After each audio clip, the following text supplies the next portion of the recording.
बहादूरगडावर घेऊन आला। औरंगजेबाला वार्ता दिली, संभाजीराजे गिरफ्तार झाले। आणि आनंदला औरंगजेब म्हणाला, लाया जाए उन्हें शान शौकत से, पहना जाए तख्ता कुला। आतापर्यंत मराठेशाहीचा तख्त त्याने आपल्या खांद्यावर मिरवला असेल, आता त्याच्या खांद्यावर तख्ता कुला चढवा।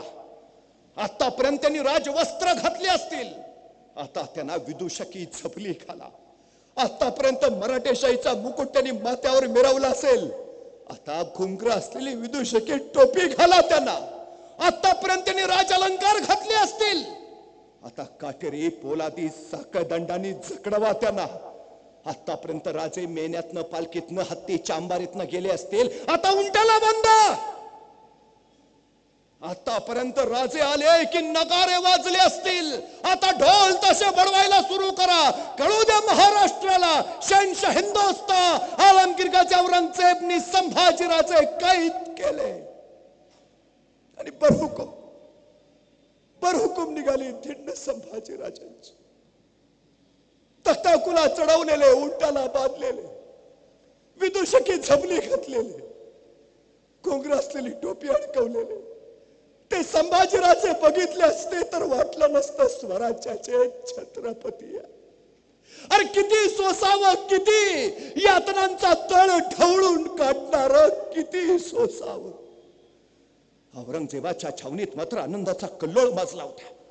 9 वर्ष ज्याने औरंगजेबाच्या सैतानी दिमागात गोंधळ घातला, ते संभाजीराजे आहेत कसे, दिसतात कसे, चालतात कसे, बोलतात कसे, कसे आहेत संभाजीराजे बघायला आतुरले होते सारे। कोण कुणाच्या घरावर, कोण कुणाच्या झाडावर, कोण कुणाच्या खांद्यावर उभं राहून बघत होते, कसे आहेत संभाजीराजे। अचानक कुठून तरी फिरणारा दगड यायचा, संभाजीराजांच्या छत अडवायचा, रक्ताची चिलकांडी यात्रेचा कल्लोळ उडवायचा। कुणीतरी यायचं, उंटाची शेपटी पिरगळायचं, उंटा थया थया नाचायचा, अंगावरचे काटेरी साकदंड टोचायचे, बोचायचे, जागोजागी जखमा करायचे। कुणीतरी यायचं, अंगावर तलवारीच्या पात्यानं रेषा उठवायचं, रेषेबरोबर रक्ताची धार लागायची। मुद्रा रक्त मुद्रा उमटवत निघाला होता छावा। किती सोसावं, किती। हनुमानांना शेंदूर फसावा तसे रक्तानं माखले होते संभाजीराजे, पण एवढं सोसून सुद्धा होते तसेच तेज तरार होते, बाणेदार, ताठ आले तसेच औरंग्याच्या दरबारात। आणि असद खान उद्गारला, संभाजीराजे झुक जवालम पना के सामने, आणि उसने कवि कलश राजा है वो, झुकेंगे नहीं झुकाएंगे। पण त्याच वेळी थिर गंभीर आवाज घुमला, सबूर असद सबूर, अभी बहुत पहुंचना ही नहीं। आणि आज तक शहनशाह हिंदुस्तान आलमगीर गाजी मोहम्मद औरंगजेब तख्तावरनं खाली उतरला, रक्ताळल्या बाणेदार संभाजीराजांच्या समोर उभा राहिला आणि संभाजीराजांकडे बघत म्हणाला, आखिर आ ही गए कैद में, बहुत तड़पाया है, अल्लाह ताला की मेहरबानी, शब रात का जश्न, आ ही गए कैद में, लेकिन बड़ी गर्मी है इनकी आंखों में, बड़ी गर्मी। 9 बरस के थे तब मिले थे मुझे आगरा में, तब पूछा था हमने इन्हें, क्यों संभाजीराजे आपको हमारा डर नहीं लगता? और इस संभाजीराजे ने जवाब दिया था, हमें किसी का डर नहीं लगता, लेकिन हमारी वजह से सबको डर लगता है। सच कहा था काफर ने, कभी ठंडक ना मिलने दी, लेकिन अब नहीं, अब दिखाएंगे दिखाएंगे दिखाएंगे। अल्लाह ताला की मेहरबानी, खुदा की रहमदिली कैद है, सामने है। आणि त्या खुदाचे आभार मानायला औरंगजेब गुडघे टेकून खाली बसला, नमाजाच्या रुकाता पडायला लागला। आणि नमाजाच्या रुकाता पडणाऱ्या त्या औरंगजेबाकडे पाहत संभाजीराजे कवी कलशांना म्हणाले, कवीजी, कवी आहात आपण, मग या प्रसंगावर सुचते का एखादी कविता? कवी कलशाला आश्चर्य वाटलं, मरणाच्या दारात आहे, मृत्यूच्या गोटात आहे, औरंग्याच्या पुढ्यात आहे राजा, पण राजाला भीती न भय, राजा निर्भय, राजे विचारतायत सुचतंय का एखादी कविता? अहो ही काय कविता ऐकायची वेळ आहे का? पण कवी कलश म्हणले हा राज आहे का नाही? आणि कवी कलशाने कविता ऐकवायला सुरुवात केली. राजन तुम हो सांचे खूब लड़े हो जंग, देख तुम्हारा तेज तखत त्यजत औरंग. अहो राजे काय लढला तुम्ही, काय तुमचं तेज, काय तुमचं शौर्य. तुमचं ते तेज बघून औरंगजेब स्वतःचं सिंहासन त्यागून खाली बसलाय. काफर जहन्नम में चोप, थरथर तो भरायला औरंगजेब चोप. आणि संभाजीराजे त्याच्याकडे पाहत म्हणाले, औरंग तू म्हटलास ना गरमी आहे आमच्यात, आहेच. याच माती तुला गाडल्याशिवाय ती थंड होणार नाही. याद राख, दक्कनच होईल कबर तुझी. औरंगजेबाला कळे ना कैदेत कोण आहे, तुम्ही का मी? ना भीती ना भय, राजे निर्भय. इथंच आम्हाला आणखी एक सांगितलं. औरंगजेब संभाजीराजांना म्हणाला, तू मुस्लिम व्हायला तयार असलास तर आम्ही तुला माफ करतो. आणि संभाजीराजे म्हणाले, तू जर तुझी मुलगी मला देत असलास तर मी तयार होतो. संभाजींचं चरित्र बदनामीच्या गर्तेत अडकवून ठेवलंच आहे. पण शेवटच्या जीवाला ज्वलन तेजस बलिदानाच्या वेळी सुद्धा हे टाक का हो? कशासाठी? औरंगजेबाला 5 मुली होत्या. पहिली बद्रुन्निसा, दुसरी मेहरुन्निसा, तिसरी झेबुन्निसा आणि चौथी झिनतुन्निसा. उदयपुरी बेगमेकडनं झालेली एक मुलगी, पण तिचा उल्लेख आढळत नाही. 4 पहिल्या 2 मुलींची लग्न झाली होती. झेबुन्निसा शहाजान बरोबर आग्र्यातच कैदेत होती, ती त्याच्या बरोबरच मेली. औरंगजेबाच्या बरोबर होती ती झिनतुन्निसा. संभाजीराजे कैद झाले त्यावेळी संभाजीराजांचं वय आहे अवघं 32 वर्ष आणि या झिनतुन्निसाचं वय आहे 46 वर्ष. काय सांगतो आम्ही? ज्या शिवरायांना मासाहेब जिजाऊनी घडवलंय त्याच जिजाऊनी संभाजीराजांना घडवलंय. हो, चरित्र आणि चारित्र्य शुद्ध आणि स्वच्छ. कसे म्हणतील संभाजीराजास? पण त्याच वेळी औरंगजेबाने विचारला पहिला सवाल, बताओ संभाजीराजे, कार काय खजाना? आणि संतापले संभाजीराजे, अरे हिंदुस्तान आमचा खजाना, इथल्या मातीचा कण अनकण मानतो आम्ही सोनं. औरंग तू गिळलास हिंदुस्तान, तू गिळलास आमचा खजाना, पण आम्ही मागणार नाही तुझ्यासारखे, होणार नाही भिकारी. हिंदुस्तान हाक मारून भीक देतो तुझ्यासारख्याला. घेऊ मनगटाच्या बरावर आणि तलवारीच्या जोरावर. संभाजीराजांचे हे बोल ऐकले ना औरंगजेब चपाप. बताओ संभा, मेरे कौन कौन से सरदार शामिल थे तुम्हें? आणि उसळला छावा. तख्तासाठी रक्तावर उलटणारी जात नाही आमची. आई भवानीचे भूती आम्ही, मातीसाठी सळसत आमचं इमान. बेईमान नाही होणार. याद राख औरंगजेब, महाराष्ट्राच्या मातीत उभायस तू, इथंच माती करू. आमच्याच वाटेवर येऊन आमच्याशीच वाटमारी करणाराची त्याच्या वाटेवर जाऊन वाट लावल्याशिवाय आम्ही आमच्या वाटेवर परतत नाही. हा इतिहास आहे आमचा. संभाजीराजांचे हे बोल ऐकले ना औरंगजेब पुटपुटला, या खुदा, ऐसा एक संभाजीराजा अगर जना होता हमारे जनाने में, कब के आलमगीर बन गए होते.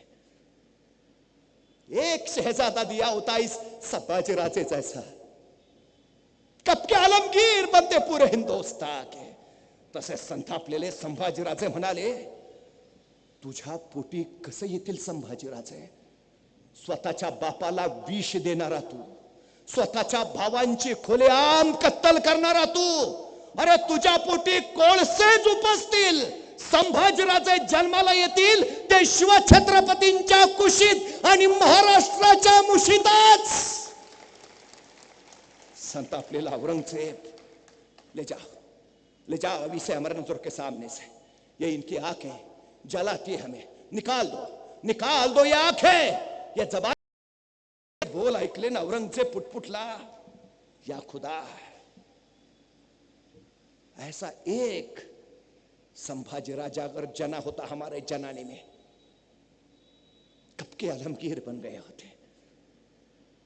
एक शहजादा दिया होता इस संभाजी राजे जैसा, कब के आलमगीर बनते पूरे हिंदुस्तान के। तसे संतापलेले संभाजी राजे म्हणाले, तुझ्या पोटी कसे येतील संभाजी राजे? स्वतःच्या बापाला विष देणारा तू, स्वतःच्या भावांची खुलेआम कत्तल करणारा तू, अरे तुझ्या पोटी कोळसेच उपसतील, संभाजीराजे जन्माला येतील ते शिवछत्रपतींच्या कुशीत आणि महाराष्ट्राच्या मुशीतच।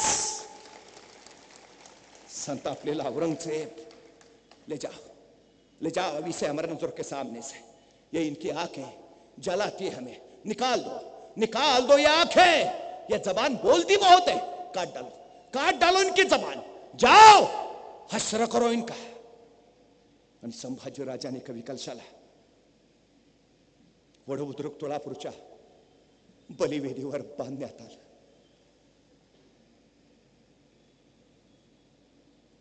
सजा सुनावली होती, अंमल सुरूच होणार होता। औरंगजेब लिहून ठेवतो, माझ्या आयुष्यात मी सगळ्यात मोठी चूक केली, मी शहाजी राजांना जिवंत कर्नाटकात जाऊ दिला। मी शहाजी राजे संपवले असते, शिवाजी राजे उभाच राहिले नसते। मी माझ्या आयुष्यातली दुसरी चूक केली, आग्र्याच्या कैदेतून शिवाजी राजांना मी निसटू दिलं। आग्र्याच्या कैदेतच शिवाजी महाराज मारले असते, संभाजी राजे खडेच राहिले नसते। दोन चुका झाल्यात। आयुष्याची सगळी उमर या सह्याद्रीच्या दगडांशी टकरा घेत मला घालवायची नाही। तिसरी चूक करणार नाही। आणि त्यांनी सजेचा अंमल चालू केला, आंखें निकाल दो इनकी। आणि हातामध्ये लालबुंद तप्त सळ्या घेऊन हपशी निघाले संभाजी राजांच्या रोखात। संभाजी राजाने बघितलं, धुरांच्या रेषा बाहेर फेकणाऱ्या त्या लालबुंद तप्त सळ्या येतायत जवळ। आणि संभाजी महाराजांनी मिटले नेत्र, डोळ्यासमोर उभा राहिले राजे शिवछत्रपती। याच डोळ्यांनी घेतलं होतं आबासाहेबांचं दर्शन, याच डोळ्यांनी केल्या होत्या इशारते आपल्या मावळ्यांना, याच डोळ्यांनी पाहिली होती स्वराज्य संवर्धनाची स्वप्न। तेच डोळे, उघडले डोळ्यासमोर आल्या त्या लालबुंद तप्त सळ्या, आल्या जवळ, आल्या अगदी घुसल्या आत चर्र दिशी नुसता आवाज घोंगवला, सळ्या गेल्या आत निघाल्या त्याच वेगात बाहेर। डोळे नव्हत्या कुठंच, उरला होत्या नुसत्या काळा कबिन्न उग्र दर्प बाहेर टाकणाऱ्या खोबण्या। अरे किती सोसावं, किती यातनांचा तळ ढवळून काढणार, किती सोसावं। पायात काटा घुसला तर 8 दिवस पाय धरून बसतो आम्ही, डोळ्यात लालबुंद तप्त सळ्या गेल्या, किती भोगला असेल। विंचवासारख्या लवलव करणाऱ्या वेदना मस्तकात थैथयाट घालत सुटल्या असतील, किती भोगला असेल, किती। का, कशासाठी? स्वराज्य दौलतीसाठी। आपण शिवछत्रपतींचे पुत्र आहोत या अभिमानासाठी, राष्ट्र धर्मासाठी सोसत राहिला छावा। औरंगजेब विचारत राहिला, क्या हुआ? रोए, चिल्लाए, गिड़गिड़ाए, आएंगे हमारे पास माफी मांगने, दे देंगे किले खजाने। औरंगजेबाचे सरदार सांगत राहिले, ना हुजूर, वो संभाजी राजे है, ना रोए ना चिल्लाए ना गिड़गिड़ाए, ना आएंगे आपके पास माफी मांगने। तो जाओ हश्र करो उनका, हश्र करो। औरंगजेबाचा आदेश घेऊन सैन्य आला जवळ। त्यांना पाच संभाजीराजे म्हणाले, आमचे हे हाल कशासाठी? शिवछत्रपतींनी उभारलेलं हे स्वराज्य नेस्तनाबूत करण्यासाठीच ना. हे हाल कशासाठी? मावळ वाऱ्यात दिमाकानं फडफडणारा तो भगवा खाली खेचण्यासाठीच ना. औरंग, नादान आहेस तू. त्या भगव्याचं अस्तित्वाचा आहे अदम्य अविनाशी. तू केलास वार या शरीरावर. वाराबरोबर ओघळलं रक्त बघ. ओघळलेलं रक्त आहे भगवाच. भगवाच या रक्ताच्या थेंबा थेंबातूनच उभारातील पुन्हा इथं शिवाजी आणि संभाजी करतील तुझ्यावर एक एक वार. गाडतील इथंच, खोदतील कबर आणि फडकावर ठेवतील पुन्हा तो प्रभू श्री रामचंद्रांचा भगवा. भगवान श्रीकृष्णांचा भगवा. रामकृष्ण हरी म्हणत वारीला जाणाऱ्या वारकऱ्यांचा तो भगवा. हर हर महादेव म्हणत रणांगणावर कोसळणाऱ्या धारकऱ्यांचा तो भगवा. तो शौर्याचा, अभिमानाचा, तो त्यागाचा, समर्पणाचा तो भगवा अविरत तसाच फडकत राहील. औरंग, 1000 वेळा बलिदान द्यायला तयार आहोत आम्ही. आमच्या बलिदानानं जर वाचणार आहे स्वराज्य, आमच्या बलिदानानं जर वाचणार आमचा राष्ट्र धर्म, तर 1000 वेळा कुर्बान व्हायला तयार आहोत औरंग. आणि त्याच वेळी हापशी आली पुढे. जबान छाटायची होती संभाजीराजांची. संभाजीराजांचं तोंड धरलं, पण तोंड बंद. जबान छाटणार कशी? मग एका हापशानं मस्तकावर दाब जोर दिला, प्रचंड दाब जोर दिला, पण जबडा उघडे ना. उघडेल कसा? वाघाचा जबडा आहे. वाघाच्या जबड्यात घालूनही हात मोजती दात ही आमची अवकात सांगणारा शंभू राजा आहे. अखेर एका हापशानं युक्ती केली. संभाजीराजांचं नाक दाबून धरलं, श्वास कोंडला, जीव गलबलला. श्वासासाठी ओठ हल्ले, जीभ लबली आणि त्या संधीचा घेतला फायदा. सणशी घुसली आत, सणशीत पकडली जीभ, ओढली बाहेर. नंगी तलवार लकलकली आणि चालली साप. तोंडातून ओघळलं लालबुंद रक्त. जीभ पडली होती समोरच वळवळत. ती सुद्धा तयार नव्हती शंभूराजांपासून पोरकं व्हायला. ज्या जिभेनं उमटवले जगदंब जगदंबचे बोल, जी जीभ म्हणत राहिली आऊसाहेब, मासाहेब, बाबासाहेब, जे करत राहिली जागर जय भवानी, ती जीभ पडली होती समोरच. एक नाही, दोन नाही, तब्बल 40 दिवस अनन्वित अत्याचार चालू होता. 40 दिवस. कुणीतरी यायचं हाताची बोट छाटून न्यायचं, कुणीतरी यायचं गुडघ्याच्या वाट्या काढायचं, कुणीतरी यायचं अंगावरचं कातडं सोलून काढायचं, त्याच्यावर मिठाचं पाणी टाकायचं, चर्र जाळ जाळ व्हायचा यात. किती सोसा. मृत्यूलाही थरकाप सुटावा आणि मृत्यूलाही शर्मेनं मान खाली घालावी. त्या मरणांतिक यातनातही छावा होता तसाच कठोर पाणीदार. 40 दिवस, 40 दिवस. अखेर उगवली फाल्गुनी वद्य अमावस्या. आजचाच दिवस 11 मार्च 1689. हरलेल्या, थकलेल्या आणि निराश झालेल्या औरंगजेबाची अखेरची आज्ञा सुटली. गर्दन कलम करा त्यांची. आणि संभाजीराजांचं मस्तक छाटलं, भाल्याच्या फळाला अडकवलं आणि निघालं वाजत गाजत. आलं इंद्रायणीच्या तीरावर. इंद्रायणीच्या रेतीमध्ये भाल्याचा तो फळ रोला गेला आणि संभाजीराजांच्या मस्तकातनं रक्ताचा एक थेंब त्या इंद्रायणीच्या पात्रात पडला आणि थरारली, शहरली इंद्रायणी. याच इंद्रायणीला पाहिलेलं संभाजीराजांचं शौर्य, ते धैर्य, तो पराक्रम, ते धाडस, ते साहस. ती इंद्रायणी ढाळू लागली अस्व. 350 वर्ष होत आली. ती इंद्रायणी अजूनही अस्व ढाळते. खरे संभाजीराजे अजून कळालेच नाही सांगत.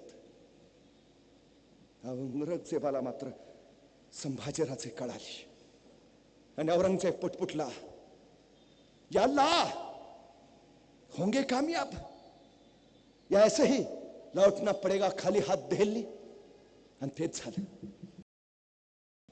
कलम करा त्यांची. आणि संभाजीराजांचं मस्तक छाटलं, भाल्याच्या फळाला अडकवलं आणि निघालं वाजत गाजत आला इंद्रायणीच्या तीरावर. इंद्रायणीच्या रेतीमध्ये भाल्याचा तो फळ रोवला गेला आणि संभाजीराजांच्या मस्तकातनं रक्ताचा एक थेंब त्या इंद्रायणीच्या पात्रात पडला आणि थरारली शहरली इंद्रायणी. याच इंद्रायणीला पाहिलेलं संभाजीराजांचं शौर्य, ते धैर्य, तो पराक्रम, ते धाडस, ते साहस. ती इंद्रायणी ढाळू लागली असवा. 350 वर्ष होत आली, ती इंद्रायणी अजूनही आसुव ढाळते. खरे संभाजीराजे अजून कळालेच नाही संगत. औरंगजेबाला मात्र संभाजीराजे कळाले आणि औरंगजेब पुटपुटला, या अल्लाह होंगे कामयाब, या ऐसे ही लौटना पडेगा खाली हात धेरली आणि तेच झालं. संभाजी महाराजांनी स्वतःहून स्वीकारलेलं हे ज्वलज्वलन तेजस बलिदान होत. या बलिदानातनं तिथले हजारो मावळे चेतना प्रेरणा घेतील, पुन्हा पेटून उठतील आणि औरंगजेबाला इथंच गाडतील. हा संभाजीराजांचा विश्वास सार्थ ठरला. राजाशिवाय 14 वर्ष प्रजा लढत राहिली, औरंग्याशी झुंजत राहिली. दख्खन जिंकायला लावता औरंगजेब स्वतःला गाडण्यापुरती 3.5 हात जमीन घेऊन तो अखेर इथंच शांत झाला. आणि महाराष्ट्रानं नवा इतिहास लिहिला. जो महाराष्ट्राच्या नादाला लागतो त्याचा औरंगजेब होतो.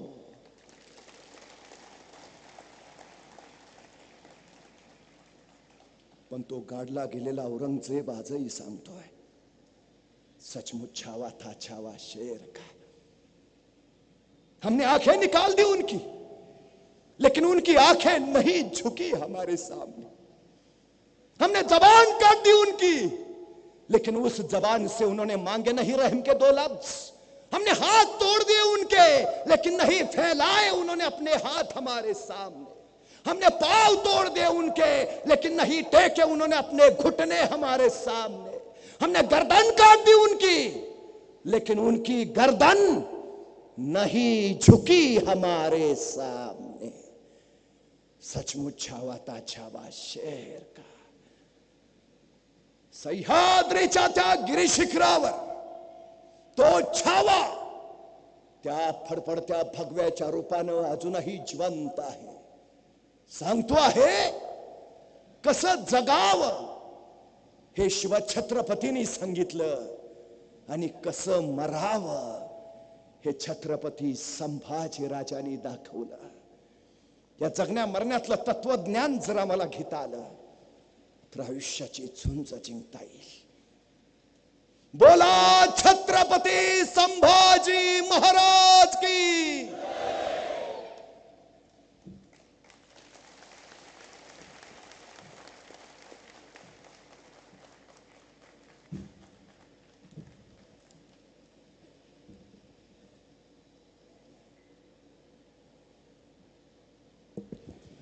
धन्यवाद सर. अतिशय परखड व्यक्तिमत्व असलेल्या सरांनी आत्ताच जे शंभूराजांचा खरा इतिहास आपल्यासमोर मांडला त्याबद्दल मी त्यांचा मनापासून आभार मानतो. आणि यानंतर आभार प्रदर्शनासाठी मी राजेश चव्हाण साहेबांना आभार प्रदर्शनासाठी मी स्टेजवर बोलवतो. प्रथमतः या कार्यक्रमासाठी प्राध्यापक नितीनजी बानगुडे पाटील आपण त्यांना 2 वर्षापूर्वी अपॉइंटमेंट घेतली होती आणि इकडे येण्याची विनंती केली होती. ती त्यांनी अखेर मान्य केली आणि आपल्या पुढं शंभूचं बलिदान आपल्याला अगदी उतरवलं. अशा बानगुडे पाटलांचं पहिल्यांदा मी एकता तरुण मित्रमंडळ व समस्त आदिनाथ गलांडे परिवार, बाळासाहेब गलांडे परिवार व गलांडे पाटील परिवाराच्या वतीने त्यांचं आभार व्यक्त करतो. नवे आभार तर साहेब ऋणच व्यक्त करतो आम्ही आपले. सही केले दिला होता लोकांकडे तो आणि आता स्टेजवरती द्यावे त्वरित. या कार्यक्रमासाठी आवर्जून वडगाव शेरी परिसरातील सर्व नेते, सर्व पक्षीय नेते आणि सर्वजण हजर राहिले त्याबद्दल एकता तरुण मंडळ व गलांडे पाटील परिवाराच्या वतीने आम्ही सर्वांचं आभार व्यक्त करत आहे. त्यामध्ये संतोषराव गलांडे, विक्रमजी गलांडे, सुरेंद्रदादा पठारे, शिवले साहेब, नवनाथराव पठारे साहेब, राहुलजी पठारे, तसे आलेले सर्वच उषाताई आहेत, सर्वच महिला भगिनी. कृपया सूचना आहे, सुरेंद्रदादांनी वरती यावे. हेमंत आबा बत्ते पाटील, राहुलजी पठारे, शिवले साहेब, रवींद्रजी गलांडे, विक्रमजी गलांडे, कृपया आपण वरती यावे. रवींद्रजी पठारे आपण वरती यावे. हेमंत आबा वरती या.